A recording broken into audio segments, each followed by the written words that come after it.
In the beginning of the 20th century, a mass migration began from Europe to England, the United States, Australia, and South Africa. Many of such immigrants were of the lowest income earners and settled into the poorest areas of such countries. In order to escape poverty, immigrant families encouraged their children to achieve academically. The Polish immigrant Moses Gudak arrived in London and established himself as a watchmaker. He had a son, first named Isidor Good, and then referred to as Jack later in life. At the age of 9, Jack Good became proficient in mental arithmetic and pondered the concept of the square root of 2 as he was bedridden with diphtheria. By the age of 10, he discovered the irrationality of the square root of 2 and found a solution to the Diophantine problem, or, quote, Pell's equation. That had been discovered in ancient Greece and was solved in the 16th century. Having made remarkable discoveries by a young age, Good was enrolled in Haberdasher's Aske's school in Hampstead, in which he graduated as one of the very few boys who excelled in the harsh and demanding curriculum. Good continued to ponder mathematical problems and discovered the principle of mathematical induction. Being known as a child prodigy, he entered Cambridge University by the age of 19, where he continued to excel against mountingly difficult teachers and curriculum, until he graduated with a PhD in mathematics in 1941. His PhD thesis covered the topic of topological concepts of partial dimension. As the Second World War raged on, Good became a cryptanalyst in Bletchley Park, where he toiled at breaking German secret codes. He did so by converting the letters of messages into sequences or numbers. Using their knowledge of statistical frequency, cryptanalysts were able to decode complex messages within hours. However, their methods of noting repeating numbers as meaning the same character began to fail them as the Germans began to change the code with each letter. Cryptanalysts began to look towards the statistical patterns to estimate the irregularities of code, and continued to decode these messages that way. Good and other cryptanalysts used the hierarchy of Bayes' model to continue to break increasingly complex codes, and Good was celebrated for his development in the empirical Bayes model.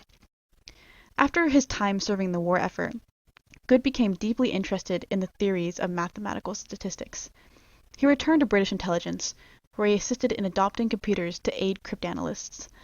The British utilized the infinite number combinations made possible by computers to investigate classification theories. Good then went on to complete his SCD from Cambridge and his DSc from Oxford, and became a University Distinguished Professor at Virginia Polytech Institute, where he remained until he retired in 1944. Jack Good's most notable mathematical philosophy was his belief in coincidences and recurring numbers, which he references how he arrived in Virginia on the 7th hour of the 7th day of the 7th month of the year 7 in the 7th decade, and was put in apartment 7 on block 7. He believes recurring numbers to be God's method of proving his existence to non-believers, which fuels his search for the philosophical meaning behind the models used in statistics. While Jack Good led a life marked by early academic achievement and many honorable degrees in prestigious universities, another genius statistician by the name of Percy Diasonis mirrored his success despite having a very different journey. Percy Diasonis was born to Greek immigrants who settled in New York in 1945. Percy was intrigued by the mathematical puzzles from a young age, and was enthralled by the teachings of Martin Gardner's Scientific American, where he wrote of card sharps and methods used to create the illusion of a difference, i.e. magic tricks. This practice interested Diasonis due to its involvement with the intricate problems in probability. Having done magic since he was 5 years old, Diasonis ran away from home when he was 14. He met Dia Verman, who was a traveling magician. Verman invited Diasonis to join his show as an assistant, and thus he chose to run away with him and follow his love for magic and tricks. He learned much from Verman, and eventually took the helm of the traveling magic show when Verman eventually retired. To appeal to an American population, Diasonis adopted the stage name Percy Warren, and lived a life roaming with each paying gig. After show business began to weigh on Warren, he decided to return to his academic life, which he abandoned when he was only 14. Despite not earning a high school diploma, he enrolled in the City College of New York, and then those close to him pulled strings to accelerate his graduation, unbeknownst to Warren himself. However, Warren had an unconventional reason for wanting to attend college. He wanted to learn formal mathematics to understand William Feller's book, Introduction to Probability Theory and its Applications, Volume 1.